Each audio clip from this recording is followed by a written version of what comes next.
શ્રી કૃષ્ણ. હંમેશા પોતાના ચહેરા ઉપર મસ્ત પ્યારી પ્યારી મુસ્કુરાહટ રાખો, પ્યારી પ્યારી સ્માઈલ રાખો, જેથી કરીને જે કોઈ વ્યક્તિ તમને જોવે ને તો એ પણ ખુશ થઈ જાય. નકર અમુક અમુક ના તો આમ પાકી ગયેલા શીબડા જેવા મોઢા થઈ ગયા હોય.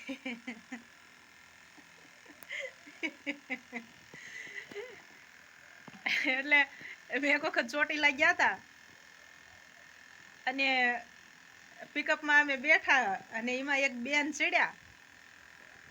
મને એવું લાગ્યું કે મારા આ બાઈ હારે કોઈક ભાવનું વેર હશે. હું એવી રીતથી ની બાઈ મારી સામું જોઈ રહેલી. એટલે આજે બેનનો ચહેરો યાદ આવી ગયો. અને શ્રી કૃષ્ણ ભગવાને ગીતામાં લખ્યું છે એ બે લીટીઓ ભેગી થઈને એટલે એક વિડીયો બની ગયો. એટલે હંમેશા ખુશ રહેજો.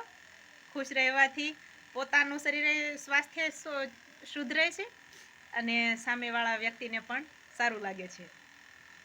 જય શ્રી કૃષ્ણ. પાછું પાગલની જેમ હસા નહીં રાખવાનું. નકર માણા ખુશ થવાને બદલે આપણા દાંત કાઢશે કે ગાંડા નથી થઈ ગયા ને. જય શ્રી કૃષ્ણ. ખુશ રહેજો.